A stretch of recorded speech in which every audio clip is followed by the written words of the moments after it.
સામાજિક વ્યવસ્થા અને સામાજિક રચનાતંત્ર ભાગ બીજો. આપણે પ્રથમ ભાગમાં સામાજિક વ્યવસ્થાનો અર્થ, એના લક્ષણો અને સામાજિક વ્યવસ્થાના બે પાસાઓ વિશે આપણે જોઈ ગયા. આપણે વાત કરી હતી કે સામાજિક વ્યવસ્થાના કુલ 4 પાસાઓ છે અને એના કેન્દ્રમાં ધ્યેય રહેલું છે. બે પાસાઓ આપણે પ્રથમ ભાગમાં જોઈ ગયા, ઉપજૂથો અને ભૂમિકાઓ. થોડું પુનરાવર્તન કરીએ અને આપણે આગળ વધીએ તો ઉપજૂથ વિશે આપણે વાત કરી હતી કે દરેક સામાજિક વ્યવસ્થામાં જુદા જુદા જૂથો હોય છે અને આવા જૂથોમાં વ્યક્તિ પોતાનું એક ચોક્કસ સામાજિક સ્થાન ધરાવતી હોય છે અને એ સ્થાન પ્રમાણે એ અન્ય વ્યક્તિઓ સાથે આંતરક્રિયા કરતી હોય છે. ઉપજૂથ કોને કહેવાય?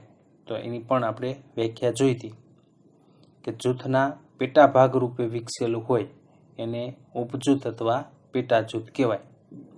પણ આપણે એવું જોયું હતું કે આ ખ્યાલ કેવો છે? સાપેક્ષ છે. કારણ કે તમે જૂથ કોને ગણો છો એનો આધાર ઉપજૂથ ઉપર રહેલો છે.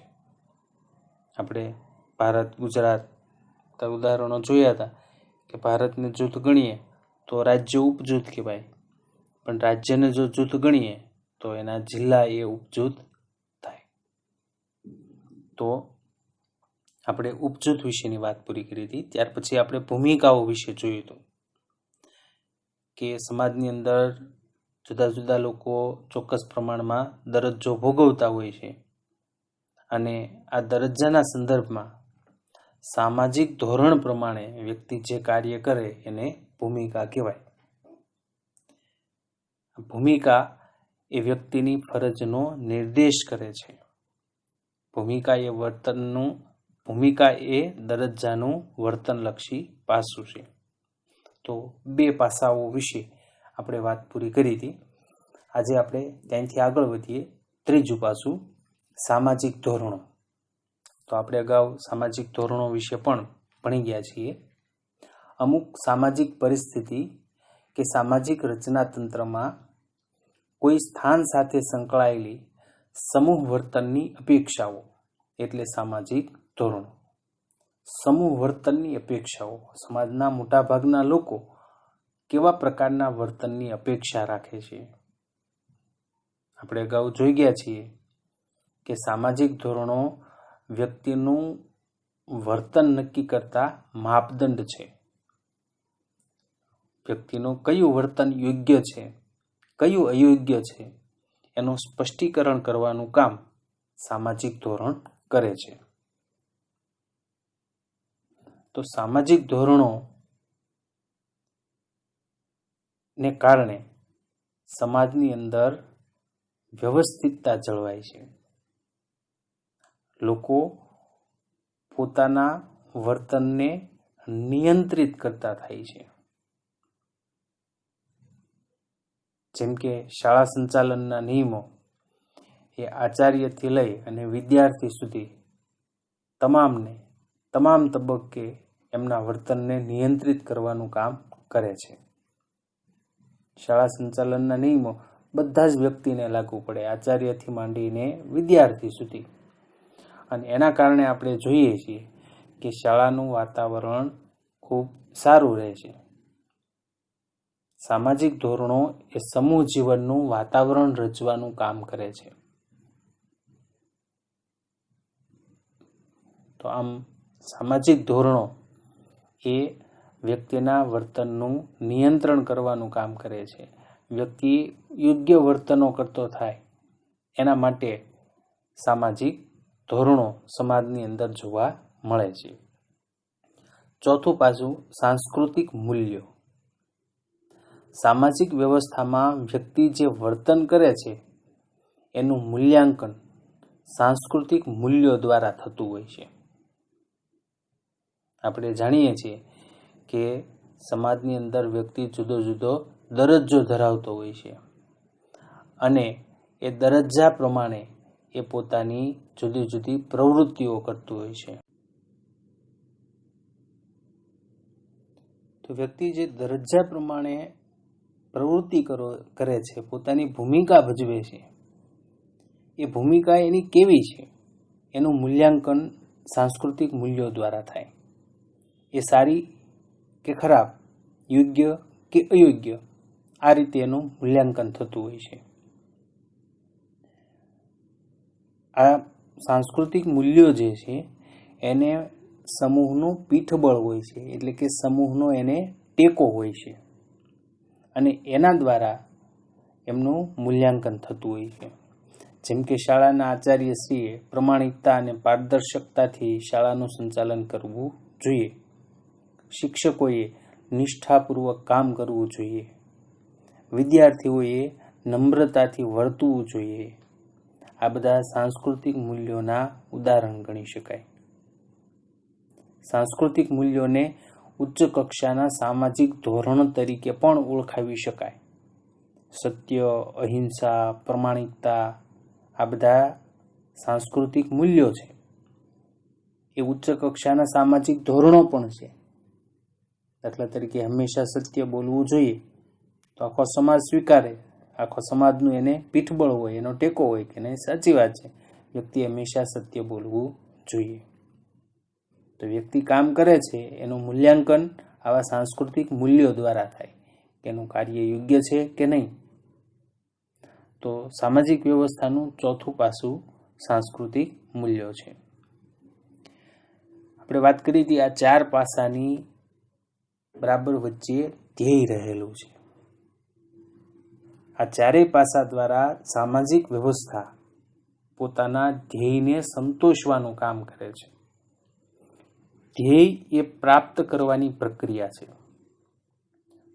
માનવીની મૂળભૂત અને ગૌણ જરૂરિયાતોને સંતોષવા માટે કુટુંબ, લગ્ન, અર્થ, રાજ્ય, શિક્ષણ અને ધર્મ આવી જુદી જુદી વ્યવસ્થાઓ અસ્તિત્વમાં આવી છે. આ દરેક વ્યવસ્થાને એક કે એક કરતાં વધારે અનેક ધ્યેયો હોય છે. આવા સામાજિક ધ્યેયની પૂર્તિ માટે સમાજ વ્યવસ્થા ગતિશીલ રહે છે. તો આમ સામાજિક વ્યવસ્થાના પાસાઓ પારસ્પરિક રીતે સંકળાયેલા છે. આ 4 પાસાઓ એકબીજાની સાથે સંકળાયેલા છે, જોડાયેલા છે. જો કોઈ એક પાસામાં પરિવર્તન આવે તો એની વધારે કે થોડી અસર સામાજિક વ્યવસ્થા તંત્ર ઉપર ચોક્કસ થાય છે. તો અહીંયા આપણે આ જે પ્રકરણ ભણીએ છીએ એનો પહેલો ભાગ સામાજિક વ્યવસ્થાની વાત આપણે અહીંયા પૂરી થાય છે. હવે એનો બીજો પાઠ સામાજિક રચનાતંત્ર. તો આજે આપણે સામાજિક રચનાતંત્ર વિશેની સમજૂતી પણ મેળવવાની છે. તો સામાજિક વ્યવસ્થા સાથે એને ખૂબ ઘાટો સંબંધ છે.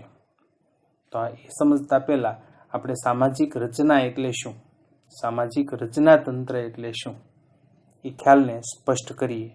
તો સૌપ્રથમ આપણે રચનાને સમજીએ કે રચના એટલે શું. તો રચના એટલે એકબીજા સાથે સંકળાયેલા ભાગો, અંગોની વ્યવસ્થિત ગોઠવણી, જેનાથી સમગ્ર માળખું તૈયાર થાય એને રચના કહેવાય. રચના એટલે એકબીજા સાથે સંકળાયેલા ભાગો, અંગોની વ્યવસ્થિત ગોઠવણી, જેનાથી સમગ્ર માળખું તૈયાર થાય. દાખલા તરીકે આપણું શરીર. તો આપણા શરીરની રચના એટલે શું? તો આપણા શરીરના જુદા જુદા અંગોની વ્યવસ્થિત ગોઠવણી અને એના કારણે આખું સમગ્ર જે માળખું તૈયાર થાય એ આપણું શરીર. એવી રીતે બીજું ઉદાહરણ જોઈએ આપણે ઘર. તો ઘર એક પ્રકારની ભૌતિક રચના છે. હવે એમાં ઈંટ, રેતી, કપચી, સિમેન્ટ, બારી, બારણા આ બધાની વ્યવસ્થિત ગોઠવણી થાય અને ગોઠવણી થતાં તૈયાર થયેલું માળખું એને આપણે ઘર કહીએ. એવી જ રીતે વર્ગખંડ, staff room, laboratory, library, office, પ્રાર્થના ખંડ આ બધું ગોઠવાય એનાથી શાળા અથવા કોલેજની રચના થાય. તો રચના એટલે એકબીજા સાથે સંકળાયેલા ભાગો, અંગોની વ્યવસ્થિત ગોઠવણી કે જેનાથી એક સમગ્ર માળખું તૈયાર થાય એને રચના કહેવાય. હવે આપણે જોઈએ સામાજિક રચનાતંત્રની વ્યાખ્યા. તો બે સમાજશાસ્ત્રીઓએ એમની વ્યાખ્યા આપી છે. પહેલી વ્યાખ્યા રોબર્ટ મર્ટનની છે.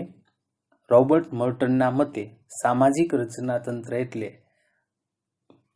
દરજ્જા, ભૂમિકા અને ધોરણોનો સંકુલ. સામાજિક રચનાતંત્ર એટલે શું? તો આ ત્રણેય બાબત જેમાં હોય, દરજ્જો, ભૂમિકા અને ધોરણ, એ ત્રણેયનો સરવાળો અથવા ત્રણેયનો સમૂહ, એનું નામ સામાજિક રચનાતંત્ર. વિદ્યુત જોશીની વ્યાખ્યા આપણે જોઈએ તો એમણે થોડીક વિસ્તૃત વ્યાખ્યા આપી છે કે સમાજમાં વ્યક્તિઓ દરજ્જા ધરાવે છે. આ દરજ્જા પરથી ભૂમિકા ભજવાય છે. આ ભૂમિકા અમુક ચોક્કસ સંબંધમાં અને અમુક પરિસ્થિતિમાં ભજવાય છે. આ રીતે ભૂમિકાઓ વ્યવસ્થિત સામાજિક સંબંધોની ગૂંથણી તૈયાર કરે છે, જેને સામાજિક રચના કહેવાય. વ્યાખ્યા બી સરખી જ છે, પણ વિદ્યુત જોશીની વ્યાખ્યા થોડી વધુ સ્પષ્ટ છે. પેલામાં ત્રણેય બાબતો છે, દરજ્જો, ભૂમિકા અને ધોરણ. તો દરજ્જો અને ભૂમિકા આ બંનેની મદદથી વ્યવસ્થિત સામાજિક સંબંધોની ગૂંથણી તૈયાર થાય. એકબીજા સાથેના સામાજિક સંબંધો ગૂંથાય, એને સામાજિક રચના કહેવાય. સામાજિક માળખું એ પણ એના માટે યોજાતો એક શબ્દ છે. તમે સામાજિક માળખું કયો, સામાજિક રચના કયો કે સામાજિક રચનાતંત્ર કયો, આ બધા જ એકબીજાના પર્યાયવાચી શબ્દો છે. સામાજિક માળખું એક અમૂર્ત ઘટના છે. એને આપણે જોઈ સ્પર્શી શકતા નથી, અનુભવી શકીએ એવી. એના એકમોમાં સમૂહ, સંસ્થા, સંગઠન, મંડળ, આ બધાનો સમાવેશ એની અંદર થાય. દરેક સમાજમાં વ્યક્તિને એકબીજાની સાથે જોડવા માટે આવી ખાસ સંસ્થાકીય પ્રણાલીઓ વિકસાવેલી હોય છે. વ્યક્તિઓ જ્યારે સામાજિક દરજ્જાથી એકબીજા સાથે જોડાય ત્યારે એ સામાજિક માળખાની અંદર એનું રૂપાંતર થાય. દાખલા તરીકે કુટુંબ, તો કુટુંબ એક સામાજિક રચના છે. હવે એમાં માતા પિતા, પતિ પત્ની, પુત્ર પુત્રી, એના સંબંધો વ્યવસ્થિત રીતે ગોઠવાયેલા છે, માટે કુટુંબ એક સામાજિક રચના છે. એવી રીતે ગ્રામ સમુદાય એ પણ એક રચના છે. એમાં જુદી જુદી જ્ઞાતિ, પેટા જ્ઞાતિઓ, એનો સમાવેશ થાય. આદિવાસી સમુદાય એ પણ એક પ્રકારની સામાજિક રચના છે. તો આમ આપણે બે વ્યાખ્યાઓ, રોબર્ટ મર્ટન અને વિદ્યુત જોશી બંનેની વ્યાખ્યાઓ જોઈ. હવે આપણે સામાજિક રચનાતંત્રના લક્ષણો જોઈએ. તો સામાજિક રચનાતંત્રના 3 લક્ષણો છે. ટૂંકનો સ્વરૂપનો 3 માર્કનો પ્રશ્ન એમાંથી પૂછાઈ શકે. પહેલું લક્ષણ, સામાજિક દરજ્જાઓનો સમૂહ. લક્ષણ એટલે શું એ આપણે આગળ સમજી ગયા છીએ કે લક્ષણ એટલે એવી અનિવાર્ય બાબતો કે જો એ ન હોય તો મૂળ વાત જે છે, દાખલા તરીકે અત્યારે આપણે સામાજિક રચનાતંત્રના લક્ષણો જોઈએ છીએ, તો સામાજિક રચનાતંત્રની અંદર આવતી અનિવાર્ય બાબતો, જો આ 3માંથી એક બાબત ન હોય તો સામાજિક રચનાતંત્ર એ રચનાતંત્ર રહેતું નથી. તો સામાજિક રચનાતંત્રના અનિવાર્ય લક્ષણો. પહેલી વાત, સામાજિક દરજ્જાઓનો સમૂહ. દરજ્જાઓનો સમૂહ એ સામાજિક રચનાતંત્રનું પહેલું અને ખૂબ અગત્યનું આવશ્યક લક્ષણ છે. કોઈ પણ રચનાતંત્ર હોય એ જુદા જુદા દરજ્જાઓથી અસ્તિત્વમાં આવે છે. રચનાતંત્રનું અસ્તિત્વ જ દરજ્જો છે,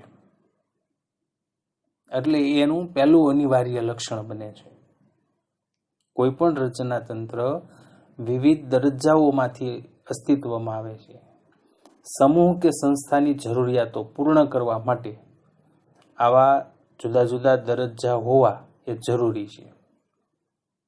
આપણી જરૂરિયાતો પૂરી કરવા માટે આવા દરજ્જા હોવા જરૂરી છે. જુદા જુદા દરજ્જાઓના શ્રમ વિભાજન દ્વારા જ સમૂહ કે સંસ્થાનું ધ્યેય પ્રાપ્ત કરી શકાય. દરજ્જા જુદા જુદા સામાજિક રચના તંત્રમાં હોય છે. એ દરજ્જા પ્રમાણે વ્યક્તિ કાર્ય કરતી હોય અને ત્યારે ધ્યેય પ્રાપ્ત કરી શકાય. દાખલા તરીકે આચાર્ય, શિક્ષક, વિદ્યાર્થી, કારકુન, પટ્ટાવાળા, આ બધા દરજ્જાથી શાળાની રચના થાય અને એ ટકી રહે. તો સામાજિક રચના તંત્ર એ શું છે? તો સામાજિક રચના તંત્ર એ સામાજિક દરજ્જાઓનો સમૂહ છે. એમાં વિવિધ દરજ્જા ધરાવતા ઘણા બધા લોકોનો સમાવેશ એની અંદર થાય. બીજું લક્ષણ, સામાજિક ભૂમિકાઓનો સમૂહ. આપણે અગાઉ જોઈ કે સામાજિક ભૂમિકા કોને કહેવાય. સામાજિક ભૂમિકા એ સામાજિક દરજ્જાનું વર્તનલક્ષી પાસું છે. દરજ્જો અને ભૂમિકા એક સિક્કાની બે બાજુ છે. વ્યક્તિનો જેવો દરજ્જો એવી એની ભૂમિકા. કોઈ પણ તંત્ર પ્રથાની જરૂરિયાત પૂર્ણ કરવા કે ધ્યેય પ્રાપ્તિ માટે દરજ્જા પ્રમાણે ભૂમિકા ભજવવી પડે. જેનો જેવો દરજ્જો એવી એણે ભૂમિકા ભજવવી પડે, તો જ ધ્યેય પ્રાપ્ત કરી શકાય. તો ધ્યેય પ્રાપ્તિ માટે અથવા જરૂરિયાતની પૂર્તિ માટે દરેક વ્યક્તિએ પોતાના દરજ્જા પ્રમાણેની ભૂમિકા ભજવવી પડે. દાખલા તરીકે આચાર્ય છે તો એની ભૂમિકા શાળાનું સંચાલન કરવાની છે. શિક્ષકે શિક્ષણ કામ કરવાની ભૂમિકા છે. કારકુનને વહીવટી કામ કરવાની ભૂમિકા છે. તો વિદ્યાર્થીએ અભ્યાસ કરવાની ભૂમિકા વિદ્યાર્થીની છે. તો દરેક વ્યક્તિએ પોતાનો જેવો દરજ્જો છે એવી ભૂમિકા ભજવવાની છે. શાળામાં બાળક વિદ્યાર્થી તરીકેનો દરજ્જો ધરાવે છે તો એની ભૂમિકા અભ્યાસ કરવાની છે. તો સામાજિક રચના તંત્ર એ શું છે? તો સામાજિક રચના તંત્ર આવી જુદી જુદી ભૂમિકાઓનો સમૂહ છે. એમાં દરજ્જા હોય છે, બીજું ભૂમિકા હોય છે. આપણે રોબર્ટ મોર્ટનની વ્યાખ્યા જોઈને કે દરજ્જા, ભૂમિકા અને ધોરણોનો સંકુલ. તો સામાજિક રચના તંત્રમાં સામાજિક દરજ્જાઓ જુદા જુદા હોય, સામાજિક ભૂમિકા હોય અને આપણે ત્રીજું લક્ષણ જોઈએ એમાં સામાજિક ધોરણો હોય. સામાજિક રચના તંત્રને કાર્યાન્વિત રાખવા માટે, એ કામ કરતું રહે એવું રાખવા માટે સામાજિક ધોરણો પણ હોવા જોઈએ. ધોરણ એ વ્યક્તિ અને જૂથને દરજ્જાને અનુરૂપ કેવા પ્રકારની ભૂમિકા એને ભજવવી એનું માર્ગદર્શન પૂરું પાડવાનું કામ કરે છે. આપણે જોઈ ગયા રચના તંત્રમાં વ્યક્તિ હોય, એના જુદા જુદા દરજ્જા હોય, એમની કેટલીક ભૂમિકા હોય. તો વ્યક્તિએ અને જૂથે પોતાના દરજ્જાને અનુરૂપ કેવા પ્રકારની ભૂમિકા ભજવવાની છે એનું માર્ગદર્શન સામાજિક ધોરણો આપે છે. આમ વર્તન કરવાનું છે, આમ વર્તન કરવાનું નથી, આ યોગ્ય છે, આ અયોગ્ય છે, એ સામાજિક ધોરણો એને માર્ગદર્શન પૂરું પાડે છે. જો સામાજિક ધોરણ ન હોય તો સામાજિક રચના તંત્રમાં અરાજકતા ફેલાય જાય, સમગ્ર તંત્ર ખોરવાઈ જાય. એટલે સામાજિક ધોરણો ખૂબ અગત્યના છે. રચના તંત્રની જાળવણી માટે સામાજિક ધોરણો ખૂબ અગત્યના છે. દાખલા તરીકે શાળામાં કોઈ નિયમો જ ન હોય તો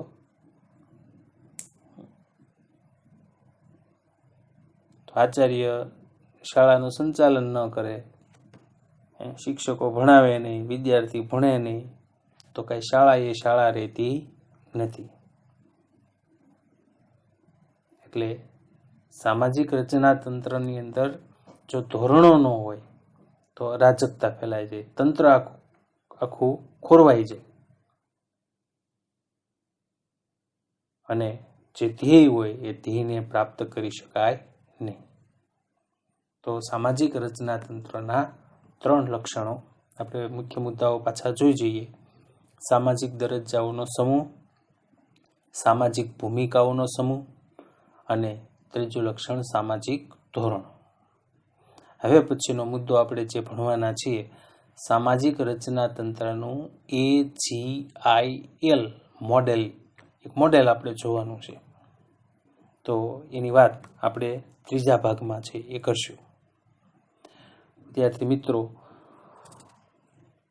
હોમવર્ક આપણે મૂકીએ, સમયસર જવાબ હજી ઘણા બધા વિદ્યાર્થીઓ આપતા નથી. તો વારંવાર ઉઘરાણી ન કરવી પડે. વિદ્યાર્થીનું કામ ભણવાનું છે. અમે અમારું કામ વ્યવસ્થિત સમયસર મૂકી દઈએ છીએ. તમારે તમારું કામ વ્યવસ્થિત સમયસર મૂકી દેવાનું છે. એટલે કોઈને મેસેજ ન કરવો પડે, કોઈને કોલ ન કરવો પડે, ગ્રુપમાં મૂકવું ન પડે. એની તકેદારી સૌએ રાખવાની છે.